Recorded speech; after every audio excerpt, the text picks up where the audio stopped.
نحمده ونصلي على رسوله الكريم اما بعد فاعوذ باللہ من الشیطان الرجیم بسم اللہ الرحمن الرحیم۔ السلام علیکم ورحمۃ اللہ وبرکاتہ۔ امید ہے آپ سب خیریت سے ہوں گے۔ تو آج ہم سیرت مصطفیٰ صلی اللہ علیہ وسلم کے بارے میں تھوڑا سا اور آگے سے پڑھیں گے کہ جب آپ صلی اللہ علیہ وسلم پر پہلی وحی نازل ہو چکی تو اس کے بعد سب سے پہلا فرض کیا تھا، اور سابقین اولین میں کون کون ہیں، کون کون تھے صحابہ رضی اللہ تعالیٰ عنہم۔ تو یہ سب چیزیں آج ہم پڑھیں گے انشاءاللہ۔ اللہ پاک حق اور سچ کہنے کی توفیق عطا فرمائے اور اس کو قبول و معروف فرمائے۔ تو درود شریف پڑھ لیتے ہیں۔ اللہم صلی علی محمد وعلی آل محمد کما صلیت علی ابراہیم وعلی آل ابراہیم انک حمید مجید۔ اللہم بارک علی محمد وعلی آل محمد کما بارکت علی ابراہیم وعلی آل ابراہیم انک حمید مجید۔ تو توحید و رسالت کے بعد سب سے پہلا فرض جو تھا، جس چیز کی آپ صلی اللہ علیہ وسلم کو تعلیم دی گئی، وہ وضو اور نماز تھی۔ یعنی کہ وضو اور نماز کی سب سے پہلے آپ صلی اللہ علیہ وسلم کو تعلیم دی گئی۔ اب سابقین اولین رضوان اللہ علیہم اجمعین میں کون کون تھا؟ تو سب سے پہلے آپ صلی اللہ علیہ وسلم کی زوجہ محترمہ صدیقۃ النساء خدیجہ الکبریٰ رضی اللہ تعالی عنہا نے اسلام قبول کیا اور آپ صلی اللہ علیہ وسلم کے ہمراہ نماز پڑھی، اور پھر ورقہ بن نوفل مشرف با اسلام ہوئے۔ اس کے بعد حضرت علی رضی اللہ تعالیٰ عنہ جو مدت سے آپ کی آغوش تربیت میں تھے، 10 سال کی عمر میں اسلام لائے۔ بعثت سے اگلے روز آپ صلی اللہ علیہ وسلم کے ساتھ نماز پڑھی۔ روایات میں ہے کہ جب آپ صلی اللہ علیہ وسلم نبی بنے، یعنی کہ جب وحی نازل ہوئی، اس کے اگلے دن حضرت علی نے آپ صلی اللہ علیہ وسلم اور حضرت خدیجہ رضی اللہ تعالیٰ عنہا کو نماز پڑھتے دیکھا تو دریافت کیا کہ یہ کیا ہے؟ آپ صلی اللہ علیہ وسلم نے ارشاد فرمایا کہ یہ اللہ کا دین ہے، یہی دین لے کر پیغمبر دنیا میں آئے۔ میں تم کو اللہ کی طرف بلاتا ہوں کہ اسی کی عبادت کرو اور لات و عزیٰ کا انکار کرو۔ حضرت علی رضی اللہ تعالیٰ عنہ نے کہا، یہ بالکل ایک نئی چیز ہے جو اس سے پہلے کبھی نہیں سنی تھی۔ جب تک میں اپنے والد ابو طالب سے اس کا ذکر نہ کروں اس وقت تک کچھ نہیں کہہ سکتا۔ آپ صلی اللہ علیہ وسلم پر یہ بات شاق گزری کہ آپ صلی اللہ علیہ وسلم کا راز کسی پر فاش ہوا، اس لیے حضرت علی رضی اللہ تعالیٰ عنہ سے فرمایا کہ اے علی، اگر تم اسلام قبول نہیں کرتے تو اس کا ذکر کسی سے مت کرو۔ حضرت علی خاموش ہو گئے۔ ایک رات گزرنے نہ پائی کہ دل میں اللہ تعالیٰ نے ان کے اسلام ڈال دیا۔ جب صبح ہوئی تو آپ صلی اللہ علیہ وسلم کی خدمت میں حاضر ہوئے اور عرض کیا کہ آپ صلی اللہ علیہ وسلم کس چیز کی دعوت دیتے ہیں؟ آپ صلی اللہ علیہ وسلم نے ارشاد فرمایا کہ گواہی دو کہ اللہ ایک ہے، کوئی اس کا شریک نہیں، اور لات و عزیٰ کا انکار کرو، اور بت پرستی سے نفرت اور بیزاری ظاہر کرو۔ حضرت علی رضی اللہ تعالیٰ عنہ نے اسلام قبول کیا اور عرصہ تک یعنی 1 سال تک، جیسا کہ مختلف روایات یعنی بعض روایات میں ہیں، اپنے اسلام کو ابو طالب سے مخفی رکھا۔ اس کے بعد آپ صلی اللہ علیہ وسلم کے آزاد کردہ غلام زید بن حارثہ رضی اللہ تعالیٰ عنہ اسلام لائے اور آپ صلی اللہ علیہ وسلم کے ساتھ نماز ادا کری۔ اب یہ تو جو آپ صلی اللہ علیہ وسلم کے گھر میں تھے، تربیت میں تھے، ان لوگوں کا ذکر ہے کہ وہ اسلام لائے۔ تو آزاد لوگوں میں اور بڑے لوگوں میں سب سے پہلے حضرت ابو بکر صدیق رضی اللہ تعالیٰ عنہ مسلمان ہوئے۔ تو روایات میں ہے کہ آپ صلی اللہ علیہ وسلم نے حضرت ابو بکر صدیق رضی اللہ تعالیٰ عنہ کو ایمان اور اسلام کی دعوت دی۔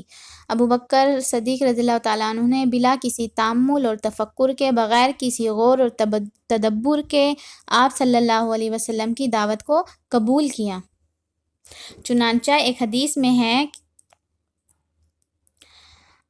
آپ صلی اللہ علیہ وسلم نے فرمایا کہ میں نے جس کسی پر بھی اسلام کو پیش کیا وہ اسلام سے کچھ نہ کچھ ضرور جھجکا، مگر ابو بکر صدیق رضی اللہ تعالیٰ عنہ کہ اس نے اسلام کے قبول کرنے میں ذرہ برابر کوئی توقف نہیں کیا، امام اعظم ابو حنیفہ رحمۃ اللہ علیہ سے جب یہ دریافت کیا گیا کہ سب سے پہلے کون مسلمان ہوا، تو انہوں نے آپ حضرت ابو بکر صدیق رضی اللہ تعالیٰ عنہ کے بارے میں بتایا کہ سب سے پہلے مردوں میں حضرت ابو بکر صدیق رضی اللہ تعالیٰ عنہ اسلام لائے، اور عورتوں میں سے حضرت ختیجہ، اور غلاموں میں سے حضرت زید بن حارثہ رضی اللہ تعالیٰ عنہ، اور لڑکوں میں حضرت علی رضی اللہ تعالیٰ عنہ۔ واللہ عالم، اللہ بہتر جانتے ہیں۔ چنانچہ اور حضرت ابو بکر صدیق رضی اللہ تعالیٰ عنہ نے پھر کھلم کھلا اسلام کی تبلیغ شروع کر دی۔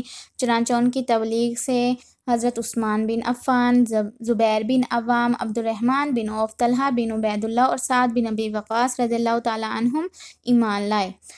حضرت ابو بکر صدیق رضی اللہ تعالیٰ عنہ ان سب کو لے کر رسول اللہ صلی اللہ علیہ وسلم کی خدمت میں حاضر ہوئے۔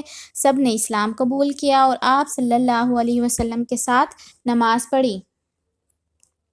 تو چنانچہ جب نماز کا وقت آتا تو آپ صلی اللہ علیہ وسلم کسی گھاٹی یا درہ میں جا کر پوشیدہ نماز پڑھتے تھے۔ ایک مرتبہ کا واقعہ ہے کہ آپ صلی اللہ علیہ وسلم اور حضرت علی کسی درہ میں نماز پڑھ رہے تھے کہ یکا یک ابو طالب اس طرف آ نکلے۔ حضرت علی رضی اللہ تعالیٰ عنہ نے اس وقت تک اپنے اسلام کو اپنے ماں باپ اور دیگر اقارب پر ظاہر نہیں ہونے دیا تھا۔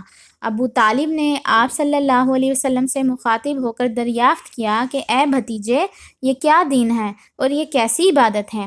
آپ صلی اللہ علیہ وسلم نے فرمایا، اے چچا، یہی دین ہے اللہ کا اور اس کے تمام فرشتوں کا اور پیغمبروں کا، اور خاص کر ہمارے جد امجد ابراہیم علیہ السلام کا یہ دین ہے، اور اللہ نے مجھ کو اپنے تمام بندوں کی طرف رسول بنا کر بھیجا ہے۔ سب سے زیادہ آپ میری نصیحت کے مستحق ہیں۔ آپ کو خیر اور ہدایت کی طرف بلاؤں۔ آپ کو چاہیے کہ سب سے پہلے اس ہدایت اور دین برحق کو قبول کریں، اس بارے میں میرے معین اور مددگار ثابت ہوں۔ ابو طالب نے کہا، اے بھتیجے، میں اپنا آبائی مذہب تو نہیں چھوڑ سکتا، لیکن اتنا ضرور ہے کہ تم کو کوئی تکلیف نہیں پہنچا سکے گا۔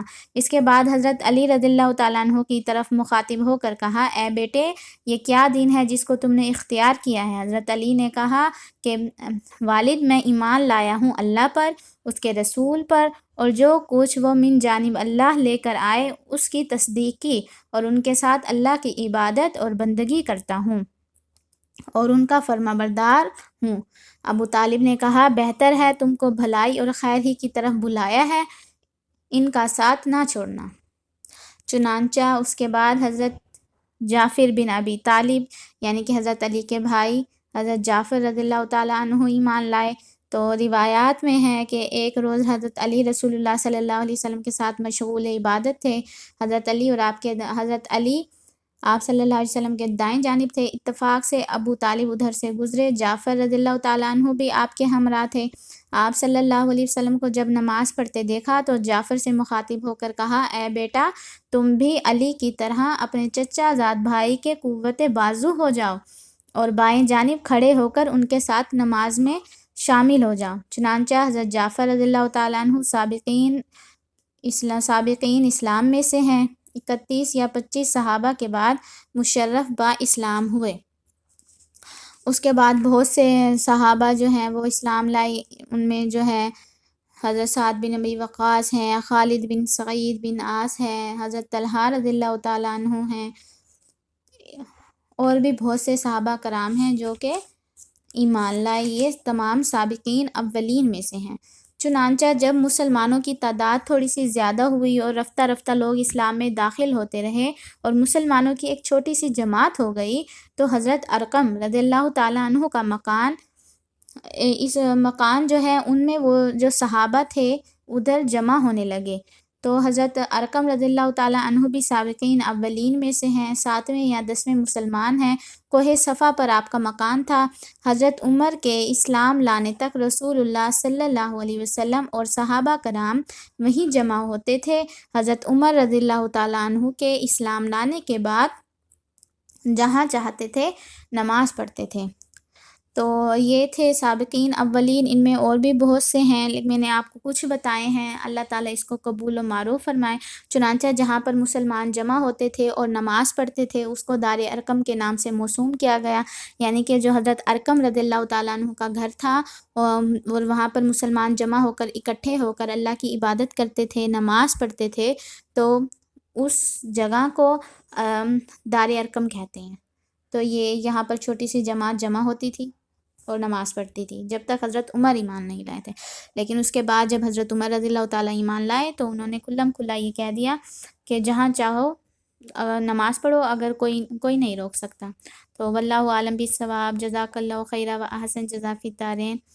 امید ہے آپ لوگوں کو یہ ویڈیو اچھی لگی ہوگی، یہ آپ کی معلومات میں اس سے اضافہ ہوا ہوگا۔ تو انشاءاللہ اگلی دفعہ آگے سے انشاءاللہ سیرت مصطفیٰ صلی اللہ علیہ وسلم کا مطالعہ کریں گے۔ اپنی دعاؤں میں یاد رکھیے گا۔ السلام علیکم ورحمۃ اللہ وبرکاتہ۔